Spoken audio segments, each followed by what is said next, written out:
A billionaire gave 4 women 4 unlimited black cards, saying, "Prove your worth."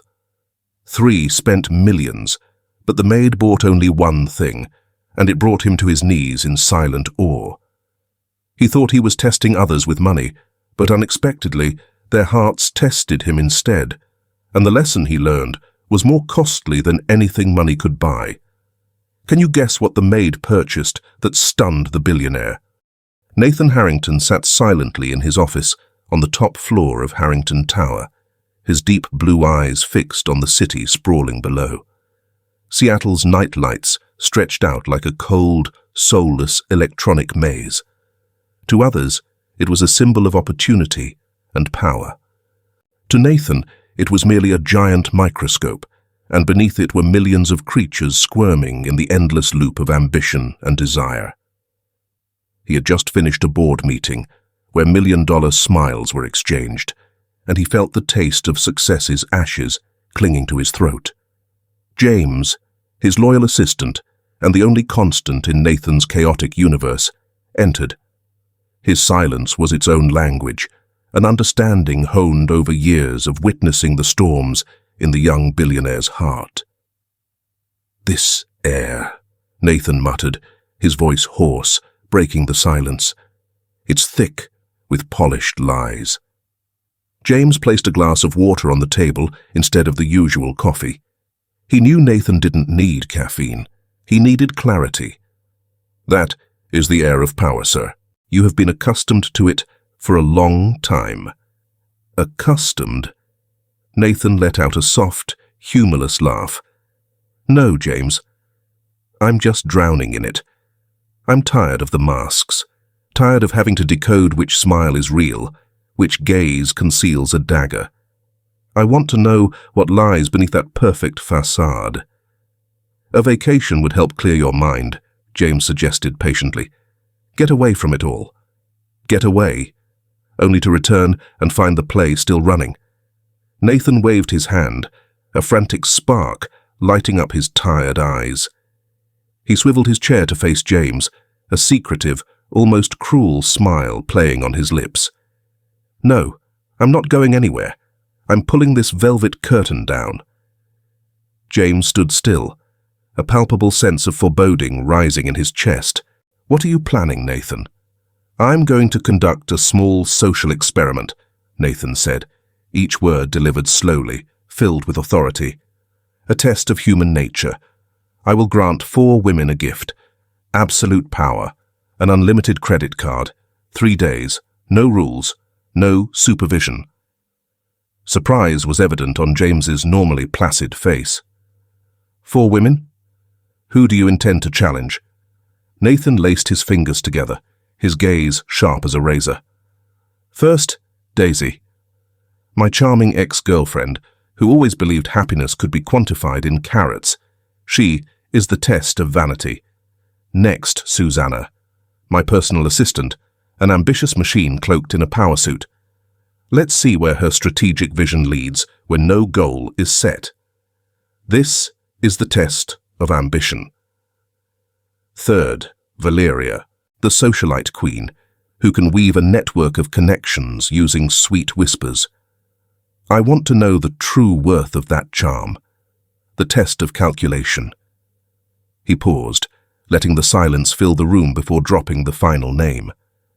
And finally, his voice dropped to a near whisper, "Maya Flores." James couldn't hide his astonishment. "Your housekeeper? But she is almost invisible. She has never asked for anything." "Exactly." Nathan nodded, his smile deepening. "The others look at me and see a symbol, a walking bank, a golden ticket. But Maya, she looks at me and only sees a boss who needs his room cleaned. Her indifference, it challenges me. She is the biggest unknown variable. Is her silence integrity, or a carefully concealed abyss?" "Nathan, this is too dangerous," James warned, his voice firm. "This isn't a test. It's a trap. You are granting them the power to destroy themselves." "The truth is always cruel, James." Nathan stood up, walking to the window and placing his hand on the cold glass. The city below now looked like a giant chessboard, and he was the only player. And sometimes we have to create a storm just to see who is left standing. I won't judge. I will only observe. He looked down at the stream of people and vehicles, tiny as ants, with the cold gaze of a deity looking down upon the world he created. In the darkness, the clock hand on the wall silently ticked away the seconds, signaling a point of no return. The game, Nathan whispered to his own reflection, begins. The next morning, Celeste Restaurant, the jewel in the crown of the Harrington Empire, was unusually quiet. Located on the top floor of another skyscraper with a commanding view of Seattle, it usually only opened in the evening for the elite. But today, Nathan had closed the entire restaurant to host a private lunch. He sat at the best table, his back to the window, turning the entire city into a backdrop for his power. On the table, 3 jet-black velvet boxes lay still, like chess pieces waiting to be placed on the board. One by one, his 3 women appeared, each distinct, creating a vividly contrasting picture. Valeria glided in first, her emerald silk dress softly swaying with each step. She was like a queen surveying her domain, her smile sophisticated and her eyes always sharp with scrutiny. Susanna arrived immediately after, precise and punctual, like a Swiss watch. Her ash-grey suit was immaculate, her hair tightly bunned, exuding the aura of a business general. Finally came Daisy, appearing like a tropical storm in a vibrant canary yellow dress, her high-pitched laughter shattering the solemn atmosphere. "My darling Nathan. A surprise lunch, I love it." "Welcome, ladies," Nathan smiled, a smile that was both polite and hard to read. He motioned for them to sit. "Thank you for coming. I have a few small gifts as a token of appreciation for each of your special places in my life." He pushed the 3 boxes toward them. Valeria raised an eyebrow, opening the box deliberately. Her eyes sparkled when she saw the sleek black metal card. She asked no questions, just smiled. "A truly generous gesture, Nathan. You always know how to surprise people." She understood this was a game, and she was ready to play. Susanna opened her box with skepticism. She held the card, turning it over and over as if analyzing a contract. "A gift? Sir, what is the purpose of this? Is this a new form of benefit for senior employees?" "Consider it an investment in personal experience," Nathan replied, winking. Only Daisy squealed without restraint. "Oh my God! A black card. Nathan, you are the absolute best."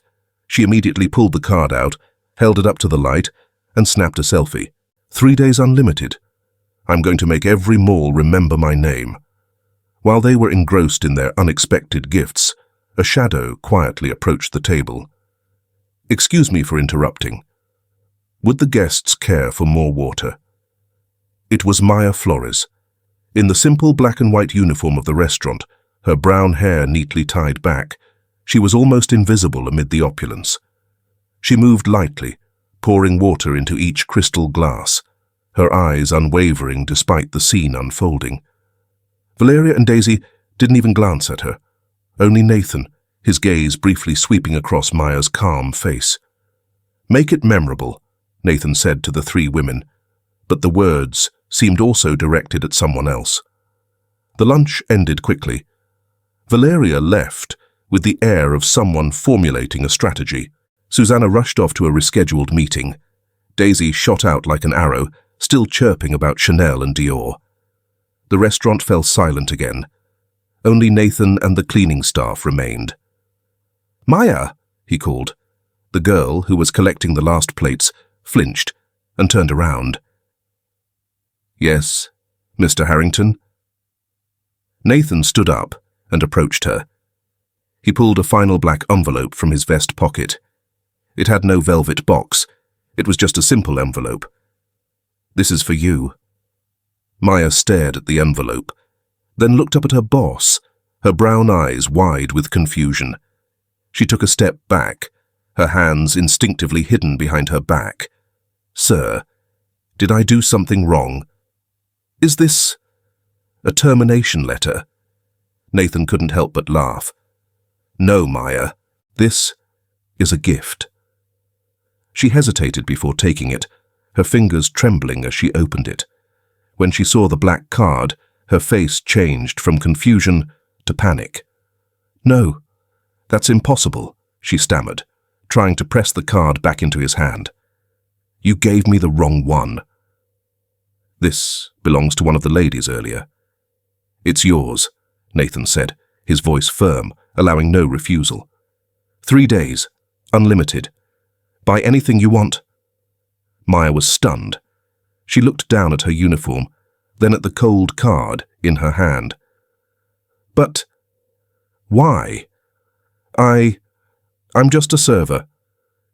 "You are also the housekeeper who looks after my home," Nathan said softly. "Consider this paid leave." A very, very generous leave. Maya still looked at him with disbelief. She frowned slightly, raising the back of her hand as if to check his forehead. "Are you sure you don't have a fever, sir?" This time Nathan laughed loudly. He took a step back, maintaining his distance. "I am perfectly lucid, Maya. Just take it." He turned and walked away, leaving the girl standing alone in the empty restaurant. As he neared the door, he glanced back, his voice echoing in the large space. "Surprise me, Maya." "With anything." The heavy door closed behind him. Maya looked down at the metal card in her palm. It felt strangely heavy, as if carrying the weight of an entire world she had never dared to dream of. Outside, the clock on a distant tower struck 1 p.m. The game had officially begun for everyone. The door of the Rolls-Royce closed, trapping Nathan in a silent world wrapped in leather and fine wood. The sounds of the city were muffled, leaving only the quiet purr of the engine, like a whisper. He didn't order the driver anywhere. Instead, he pulled out his encrypted phone and dialed a single number.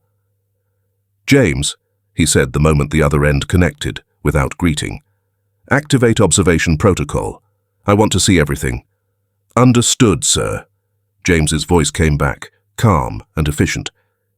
"The system is online."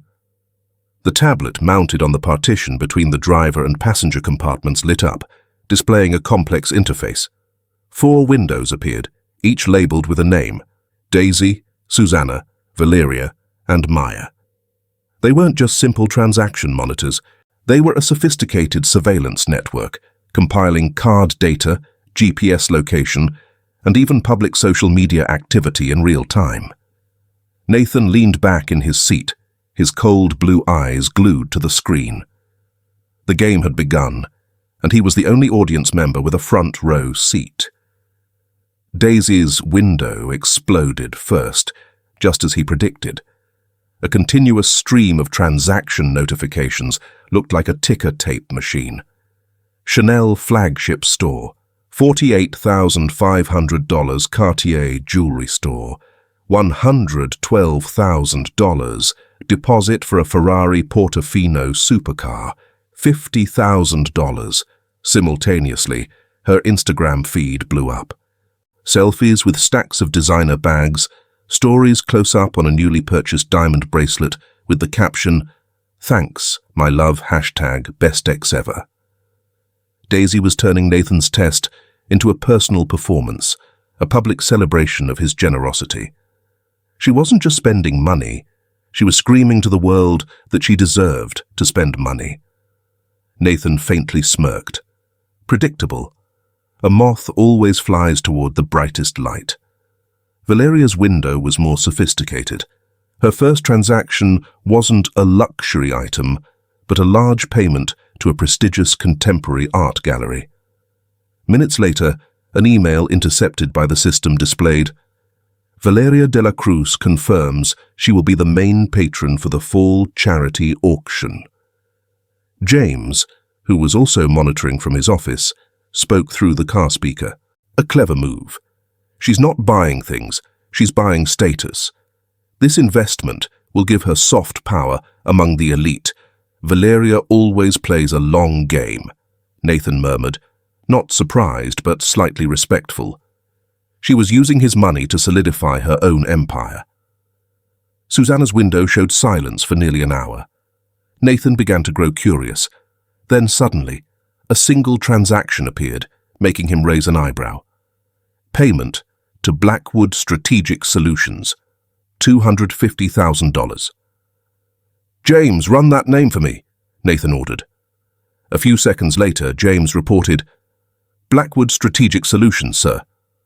A discreet consulting firm specializing in hostile takeovers and corporate risk analysis. They are the best sharks in the business." Nathan chuckled, a deep, amused sound. Susanna wasn't shopping. She was buying weapons. She was hiring an army for some future war, a war he might not even be aware of. Her ambition was greater than he had imagined. 3 women, 3 different paths: greed, status, and power. Everything was unfolding almost exactly according to the script he had envisioned. Then he shifted his attention to the last window. Maya Flores's window. It was empty. Not a single transaction. Not a single notification. Just a tiny blue GPS dot on the city map. Nathan zoomed in on the dot. It had moved away from Celeste Restaurant, but not by taxi or luxury car. Its route indicated it was on a public bus line, heading toward a modest residential area on the outskirts. "What is she doing, James?" Nathan asked. The confidence in his voice slightly diminished. "The data shows she went home, sir." The GPS dot has not moved for the past hour. No activity recorded. Nathan stared at the screen. While the other 3 storms were sweeping across the city, his unknown variable had simply taken the bus home. What had she done with the card? Thrown it in a drawer? Or was she sitting in her small apartment, looking at it and feeling afraid? Maya's silence suddenly became louder than all the noise from the other 3 combined. It was a blank space in his perfect plan, a variable he couldn't calculate. He leaned his head against the cold car window, his eyes fixed on the motionless blue dot on the map. He realized the annoyance he had felt earlier toward her indifference had now morphed into an intense, almost obsessive curiosity. Daisy, Valeria, Susanna. They were playing by his rules, on the playground he created. But Maya wasn't even bothering to step onto the field, and that, to a man like Nathan Harrington, was the real challenge. "Take me there," Nathan said, his voice shattering the silence in the Rolls-Royce. A short, almost rude command. The driver, without a hint of surprise, nodded and gently steered the car. The luxury vehicle silently merged into traffic, leaving the glamorous avenues of the city center behind and heading toward the motionless blue dot on the GPS map. Throughout the drive, Nathan did not take his eyes off the tablet. The other 3 windows were constantly updating. Valeria had just won an online auction for a painting by an emerging artist, a move that was both aesthetic and a shrewd investment. Susanna had paid for a crash course in international securities law at a prestigious academy. Daisy was live streaming from a 5-star spa, showing off her new Swarovski crystal-studded manicure. They were all predictable moves, actions that fell within his scope of calculation. But the 4th window, the one labeled Maya, remained a black void. Its silence felt like a mockery. The car stopped at a safe distance, at the end of a small street lined with older apartment buildings. The brick faded with years. This was a completely different world from the glass towers Nathan was accustomed to. Here, there was the sound of children laughing, the call of a street vendor, and the smell of home-cooked food wafting through the air. It was vibrant and real. "Stop here," Nathan ordered the driver, his eyes still fixed on the location dot. It was only a few buildings away. He didn't get out of the car. He had no intention of revealing himself. He just wanted to observe, to find an explanation for this anomaly. He zoomed in on the satellite image, trying to see more clearly, but all he could see was the roof of a typical 4-story apartment complex. Waiting. An hour passed. 2 hours. The sun began to set, painting the clouds on the horizon red. Nathan started to feel a sensation he rarely experienced: impatience. Maya's silence was no longer indifference. It was almost a deliberate act of defiance. And then, the blue dot on the screen moved. Nathan's heart beat a little faster. Finally, action. He held his breath and watched. The blue dot moved out of the building, walked along the street, and stopped at a small grocery store on the corner. A few minutes later, Maya's first transaction appeared on the window. Nathan squinted, reading the line on the screen. He had to read it a second time to make sure he wasn't mistaken. El Sol Grocery Store, $17.85. Transaction details: flour, eggs, sugar, vanilla, and a bag of gummy bears. Nathan was stunned. $17.85. While the others were spending hundreds of thousands of dollars on diamonds, power, and status, Maya's first and only transaction was ingredients for baking. And gummy bears. He let out a laugh, but it was humorless. It was filled with bewilderment and a hint of disappointment. What had he expected? A sophisticated plan, a silent explosion. He had thought her silence hid an abyss, but perhaps it was just silence. The blue dot moved again, returning to the apartment building, and once more becoming motionless. "Let's go," Nathan said to the driver, his voice slightly weary. The car silently turned around, heading back toward the world of glittering towers. On the way back, Nathan turned off the other 3 windows. He was no longer interested in predictable dramas. He left only Maya's empty screen, with that single, small, trivial transaction line. $17.85. That number burrowed into his mind. It was so absurd, it was almost insulting. It broke all the rules of his game. It wasn't a move. It was a refusal to play. That night, in his opulent penthouse, Nathan couldn't sleep. He paced his living room, the glass of wine in his hand long empty. He looked down at the city below, but this time he didn't see power or conquest. He only saw a complex network of lives he couldn't understand. He had set up a stage to expose human nature, to prove that everyone had a price. Daisy, Valeria, and Susanna had confirmed his hypothesis, but Maya, with her $17.85, posed a completely different question. Not, what is her price? But, does your game even matter? And that was the question that kept a king like Nathan Harrington awake all night.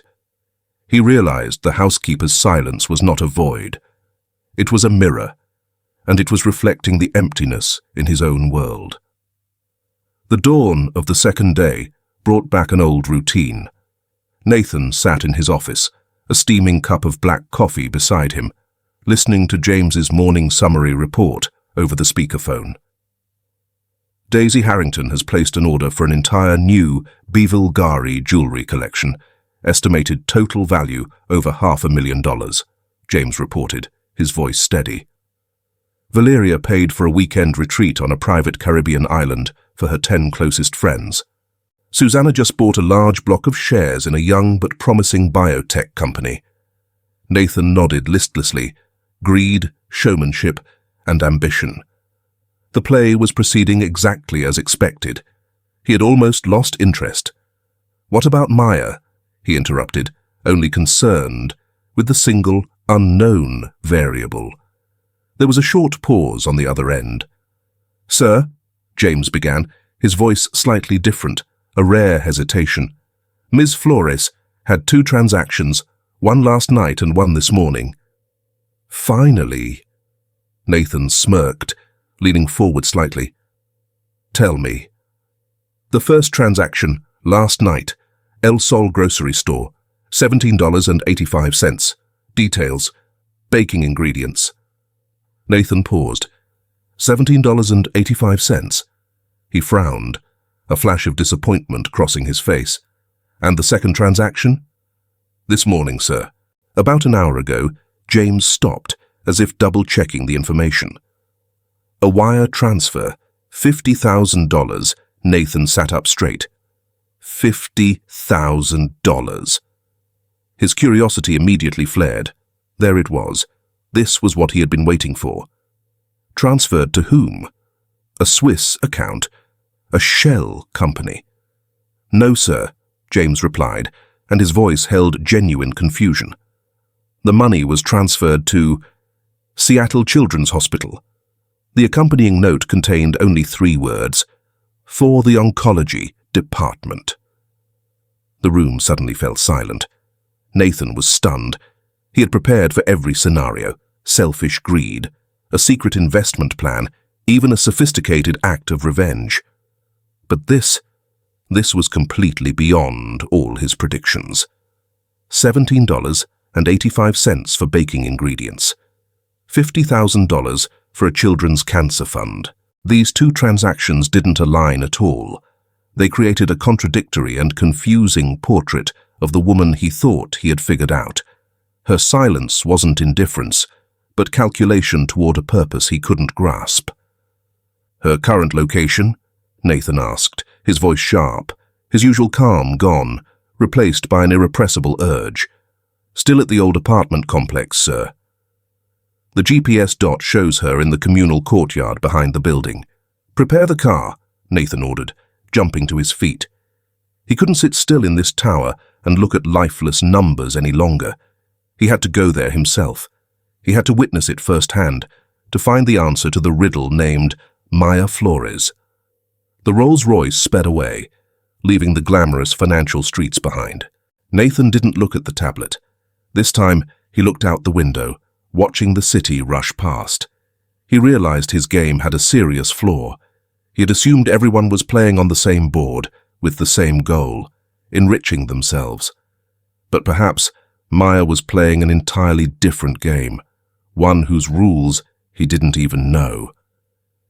When the car stopped at the familiar street corner, Nathan didn't order the driver to wait. He opened the door and stepped out himself. He adjusted his collar, feeling strangely out of place in this modest setting. He walked cautiously toward the side entrance of the apartment complex that led to the back courtyard. From a distance, he heard the sound of cheerful laughter. He hid behind a brick wall, carefully peering out. And then he saw her. Maya was there, amidst a group of children, holding a tray of cupcakes decorated with gummy bears. She was smiling, a radiant, genuine smile. He recognized it immediately. The $17.85 was spent to bring smiles to these children. But what about the $50,000? Where did it come from, and why? He stood there, a billionaire hidden in the shadows, watching his housekeeper share simple joy. And he knew that to understand her, he couldn't just look at the numbers. He had to look at the world she lived in, a world built on things more valuable than money. Nathan backed away, hiding deeper in the shadow of the wall. He couldn't leave. The image of Maya laughing with the children after having just donated a massive sum created too powerful a contrast, a mystery he was compelled to solve. He pulled out his phone, typing a short message to James.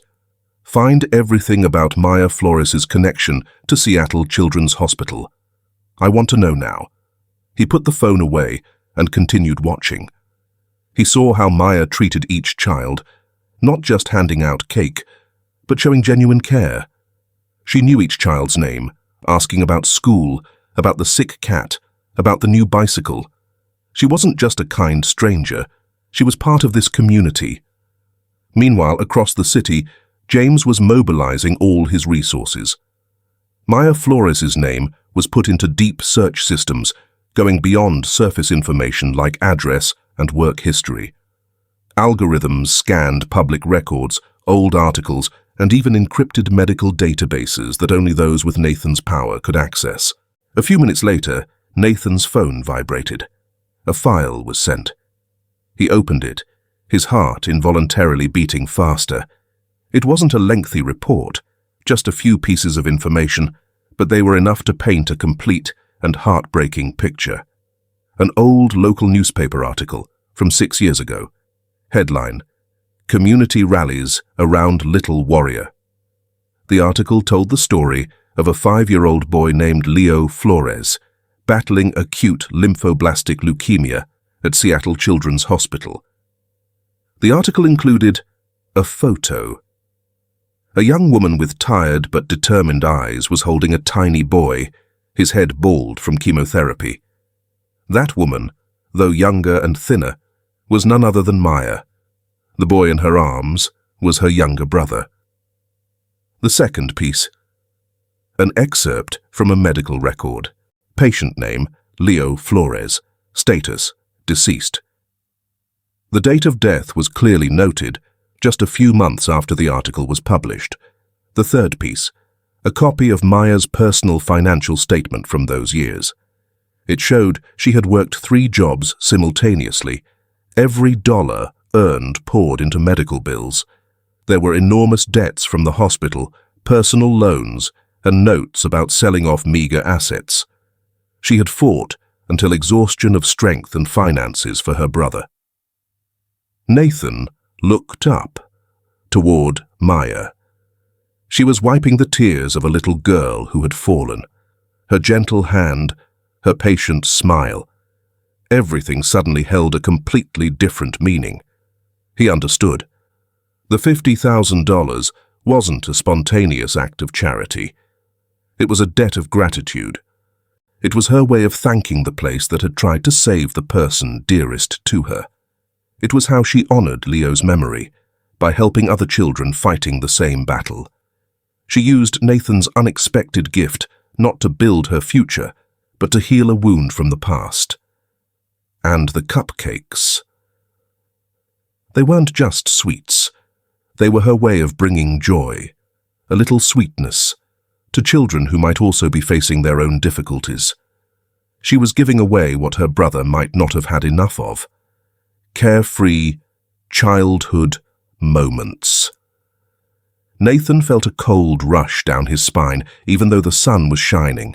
He had started this game with smugness, believing he understood human nature, a nature dominated by greed and selfishness. He had treated those around him as chess pieces on his own board. He had wanted to use money to test her heart. But in the end, it was her humanity that tested him.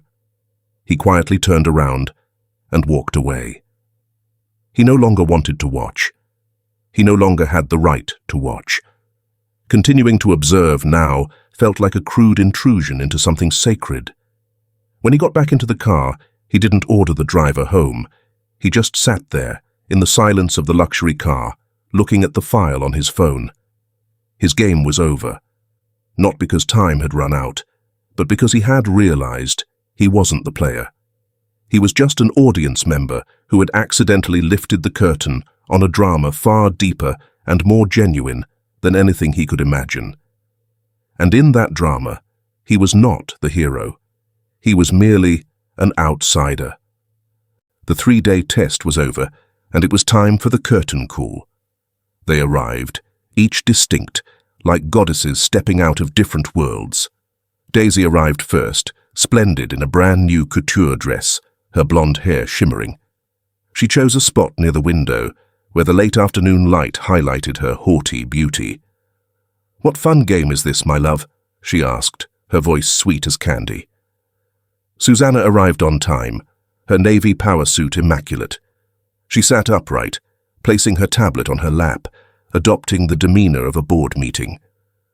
Valeria arrived late, as usual. She glided into the room, sunglasses concealing her sharp eyes, her half-smile full of mystery. She sat down, crossing her legs, elegant and controlled. And finally, Maya. She entered from the kitchen area, shy and almost invisible. She was still wearing her work uniform, holding a cleaning cloth. She sat down on the edge of the sofa, small and out of place amidst the luxury. "Sorry, I was in the middle of cleaning the oven," she mumbled. Nathan looked at the four of them. The contrast was painful. 3 vibrant roses, displaying their beauty in his garden, and a wildflower, humble yet resilient, growing from a crack in the concrete. He took a deep breath. "Thank you for coming," he began, his voice echoing in the silence. 3 days ago, I gave each of you a gift. But the truth is, it wasn't a gift. It was a test. The air thickened. Valeria slightly raised an eyebrow behind her sunglasses. Susanna closed her tablet, her gaze probing. Only Daisy laughed, breaking the tension. "I knew it! Like a reality TV show, right? How exciting!" "What exactly was the purpose of this, Nathan?" Susanna asked, her voice firm. "I will be clear," Nathan replied, his eyes stopping on Maya. "I want to hear it from you. What did you do with that power, and why?" He turned to the most unassuming woman. "Maya, could you start?" Maya flinched, her face flushing. She nervously fiddled with the cloth in her hands. "Well, I didn't do much. I used it to buy some food for the local food bank, a few warm blankets for the homeless shelter, and I settled an outstanding medical bill for a neighbor family with a sick child." She hesitated. "That's all." Daisy couldn't help but snicker. "Oh dear, that sounds like a weekend charity bulletin." How utterly pedestrian. Maya blinked. "Pedestrian? I don't think helping others is pedestrian." "What I mean is," Daisy said, her tone sweetly condescending, "you don't know how to enjoy yourself. Normal is going to the spa, shopping, investing in yourself, darling. Or, at the very least," Susanna interjected in a lecturing tone, "if you wanted to help, you should have a strategy. Invest that money. Use the profits to create long-term impact, instead of giving it away emotionally and short-term." Maya looked at them, completely bewildered. "Strategy? But someone is hungry right now. Someone is cold right now. Why wait for the long term?" Valeria finally spoke, taking off her sunglasses, revealing eyes sharp as knives. "That's sweet, Maya. But to create real change, you need vision. Like me, I used a portion of the money to sponsor a charity gala. It will create buzz and attract more donors. That's the smart way." "Exactly," Daisy agreed. "I invested in image. I hired a professional camera crew to film me handing out gifts. That video went viral. That's how you inspire, understand?" Maya was silent for a long moment. Then she asked, her voice clear and devastatingly innocent, "So, have the people you intended to help received anything yet? Or has it only been pictures and promises?" All 3 women froze. "It's a process," Susanna said, her voice strained. Maya nodded. "I understand." She looked directly at them, no longer timid. "You are all very clever. I just thought simply. I was afraid that if I waited for the long-term strategy to be complete, some people wouldn't have time to wait anymore." Her words were like a stone thrown into a still pond. The air grew heavy. Daisy was the first to break it, her smile now slightly forced. "That sounds moving. But Maya, are you sure you did all that just out of goodness?" She glanced at Nathan. "Or did you know this was a test, and you were deliberately trying to score points with the boss?" Susanna nodded, catching the implication. "An interesting hypothesis.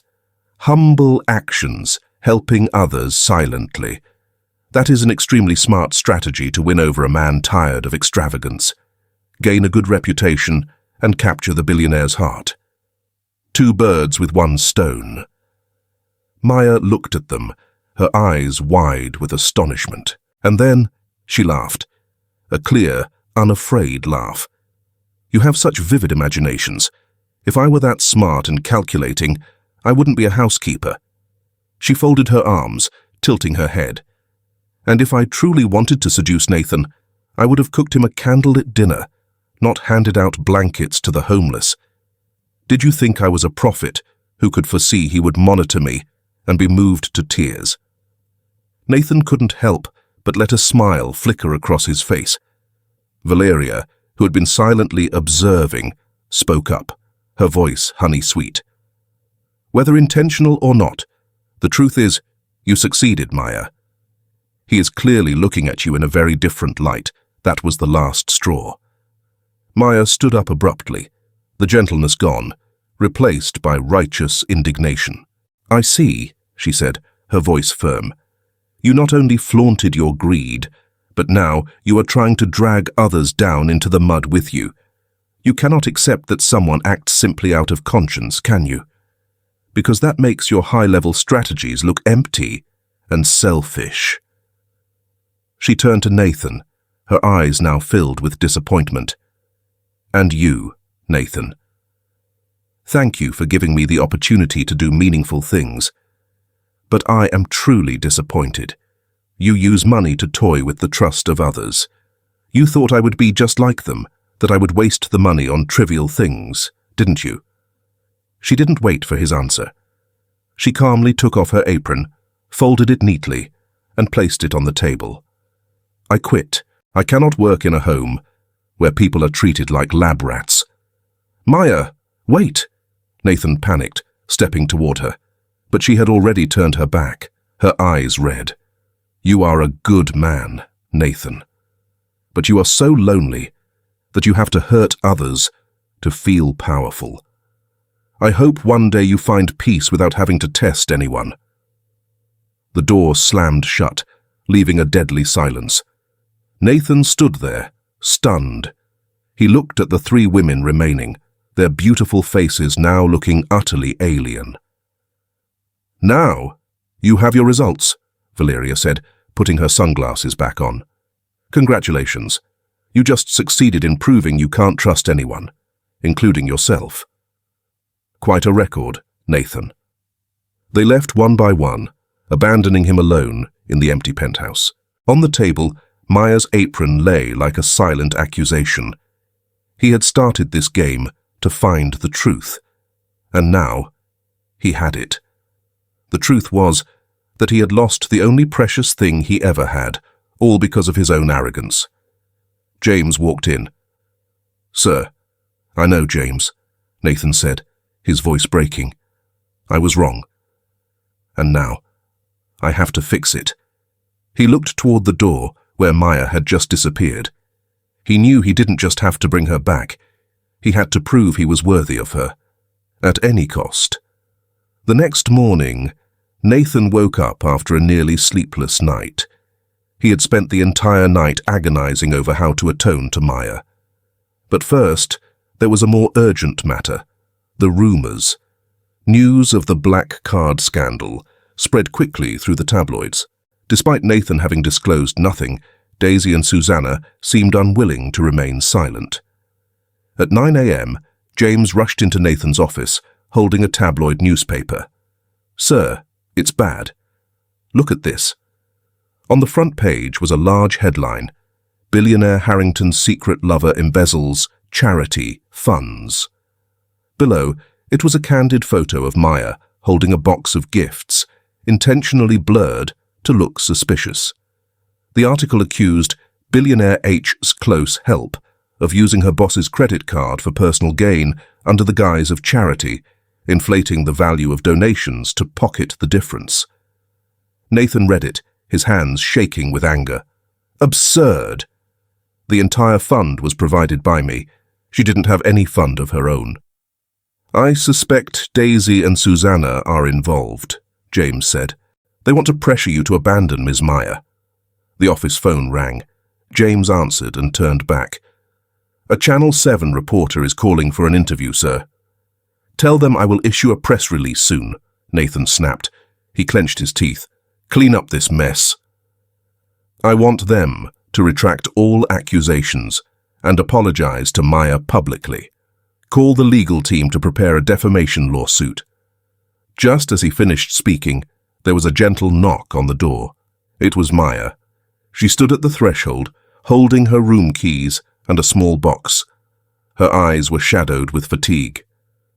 "Good morning, Mr. Harrington. I just came to return the keys. I've moved out. Also, I'm sure you've seen the news. I don't want to cause you any more trouble." "No, Maya, don't go." Nathan rushed toward her in alarm. "That story is nonsense. I'll fix it." "I believe you." Maya looked straight into his eyes, a mournful expression on her face. "You believe me? If you truly believed me, why did you conduct a test in the first place? Perhaps the mistake was mine, for thinking I held some position in your heart. But no, it turns out I was just an employee you couldn't fully trust." "Maya, it's not like that," Nathan said, pained. "I'm used to being doubted, to being abandoned." She offered a sad smile, tears welling up. "I'm leaving now. Thank you for everything." With that, Maya placed the keys on the desk. "Wait, Maya?" Nathan stammered frantically. "I'll do everything to prove your innocence." Maya paused at the door, whispering softly, "You still don't understand. I never felt I did anything wrong that needed proving. The truth is self-evident, but if people are willing to doubt it, proving it is pointless." "Goodbye, Nathan." She walked out, the door closing gently but painfully. Nathan stood frozen, then slammed his fist onto the desk. He looked at the antique clock, the minute hand ticking, reminding him. With every second, Maya was moving further away. James tidied up the shattered pieces, gently asking, "What are you going to do?" Nathan straightened up, his eyes shining with resolve. "The only thing I can, restore Maya's honor and her trust, starting by exposing the perpetrators. James, will you help me?" James smiled. "I am always ready, sir." 2 hours later, Nathan and James were ridiculously disguised. Berets, large sunglasses, and fake mustaches. "Perfect," Nathan nodded. "We look like two clowns. No one will recognize us." They split up. Nathan followed Daisy to a luxurious cafe. He sat at a nearby table, pretending to read the newspaper while eavesdropping on her phone call. "Yeah, just go ahead with it. The charity embezzlement story is hot news. Susanna did well. She has connections with the journalists. I bet the old man Harrington hasn't dared to stick up for that kid yet." Ha ha ha. Nathan's blood boiled. He clearly understood that Daisy and Susanna were the masterminds. He stood up, intending to confront them, but unfortunately tripped over a chair leg, spilling a cocktail onto Daisy's dress. "Ah, who is that?" Daisy jumped up. She stared closely, then suspiciously, "Wait, is that Nathan?" Seeing he was exposed, Nathan ripped off his hat and glasses. "Yes, I was following you, Daisy.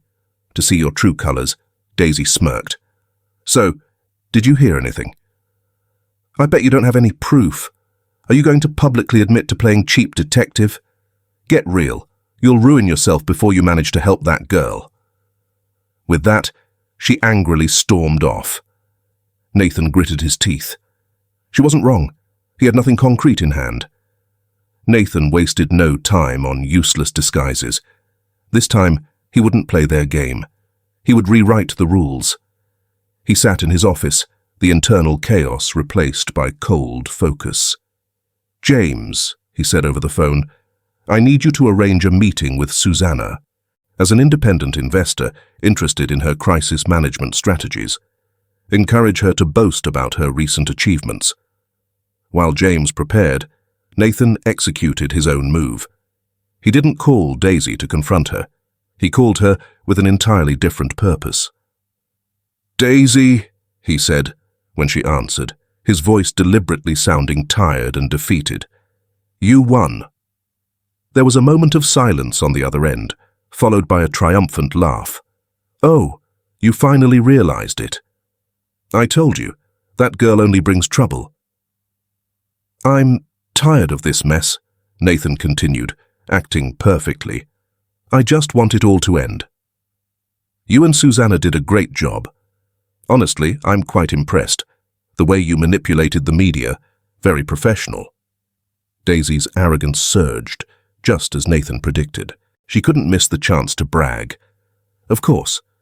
I have my connections, just a few hints in the right places, a few blurry photos, and the public will paint the rest of the story themselves. People always prefer to believe the worst. And Susanna handled the fake documentation, right?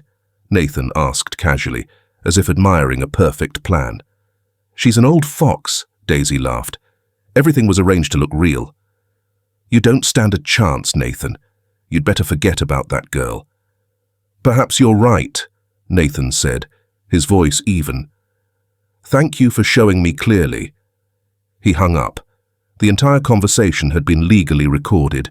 A few hours later, James returned with another recording, in which Susanna, intoxicated with bragging to a major investor, heavily implied her role in strategizing a recent image cleanup campaign. Nathan now had enough ammunition, but he wouldn't deploy it haphazardly. He would choose his battlefield. He didn't call Maya. He knew words were meaningless now. He drove to the Starlight Community Center, where he knew she usually spent her weekends. He saw her through the window. She was sitting among a group of children, patiently teaching them how to shape cookies. Her face still held a hint of sadness, but when she was with the children, it glowed with an unparalleled tenderness. He stood there for a long time, just observing. He had once observed her through a screen as an experimenter. Now he watched her with respect and remorse. Finally, he took a deep breath and walked in. The laughter and chatter in the room fell silent. Maya looked up, her eyes widening in surprise, then quickly returning to a distant expression. "Nathan," she said, her voice even. "What are you doing here?" "I came to apologize," he said, ignoring the surrounding glances. "Not a public apology to the press, but a real apology, here, in front of you." He stepped closer. "I was wrong, Maya. Wrong to start that stupid game. Wrong to hesitate even for a second when you were slandered. That doubt, however brief, was a betrayal. I have no excuse." He looked down at the mound of flour and the half-finished cookies. Can I help?" he asked, a clumsy question, but the only thing he could think of. Maya looked at him for a long time. Finally, she nodded slightly and pushed the tray of dough toward him. "Wash your hands first," she said softly. And so, the billionaire Nathan Harrington, in his expensive suit, awkwardly sat down on a small plastic chair, trying to shape lopsided cookies under Maya's guidance and the children's giggles. It wasn't a romantic scene. It was awkward, clumsy, yet incredibly genuine. It was the beginning of reconciliation, not through words, but through actions. Several weeks passed. Nathan was not hasty. He gave Maya space, but also showed her his consistent presence. Every weekend, he appeared at the Starlight Center, not as a generous donor, but as clumsy Uncle Nathan, who helped Maya bake, read stories to the children, and sometimes just sat quietly in a corner, fixing a broken toy. He had his legal team deal with Daisy and Susanna. Faced with irrefutable audio recordings, they were forced to apologize publicly and face legal consequences. Maya's honor was restored, but Nathan knew the wound of trust needed more time to heal. Gradually, the wall of ice between them melted. They began to talk, not about the past, but about the small things in life. One afternoon, after the children had gone home, they cleaned the kitchen together. "Thank you," Maya suddenly said, breaking the silence. "For what?" Nathan was surprised. "For coming," she replied, "and for staying." Nathan put the cleaning cloth down. "Maya, I want you to know that what I'm doing is not to make amends. I'm doing it because I want to be here, by your side." He took a breath. "I used to think I had everything. But in these past weeks, shaping these lopsided cookies with you, I realized how empty I was. You and the children. You showed me what true wealth is. He stepped closer, looking directly into her eyes. I don't dare ask for immediate forgiveness. But I want to ask for a chance to prove that I can be the man you deserve. Maya didn't answer right away. Finally, she nodded softly. Their relationship was rebuilt, not from the glamour of a penthouse, but from the smell of butter and sugar in a community kitchen. Their love blossomed amidst the laughter of children. A month later, on a sunny day, Nathan asked if he could take her somewhere special. He drove to a quiet cemetery on the outskirts. They walked together to a small, well-cared-for grave. Engraved on the headstone were the words, "Leo Flores, his sister's little warrior." Maya placed a sunflower on the grave. She didn't cry. She just smiled serenely. Nathan stood beside her, quietly placing his hand on her shoulder. "He would be so proud of you," he whispered. "I know," Maya replied. "I used to think that after my brother died, a part of me died too. I was afraid to trust or love anyone again." She turned to look at Nathan. "But you showed me that the heart can still revive. You taught me that trust is not something given, but something built every day." Nathan took a simple wooden box from his pocket. Inside was not a massive diamond, but a small silver ring, engraved with the image of a star. "It's not expensive," he said, his voice sincere. "But it's my promise that I will always be your guiding star, just as you have been the star illuminating my life. Maya Flores, will you marry me?" In front of her beloved younger brother's grave, in the stillness of the late afternoon, Maya nodded. Tears streamed down her cheeks, but this time they were tears of happiness and a new beginning. They had learned the most valuable lesson. Time can heal, kindness can transform, and true love is not something found, but something nurtured together. And so the journey of Nathan and Maya concluded, not with the endless extravagance of a black card, but with the sincere simplicity of a silver ring. The story began with an arrogant test, an attempt to use money to measure the human heart. But it was Nathan, the one who devised the game, who ultimately learned the most costly lesson. The measure of wealth is utterly worthless before the power of human kindness.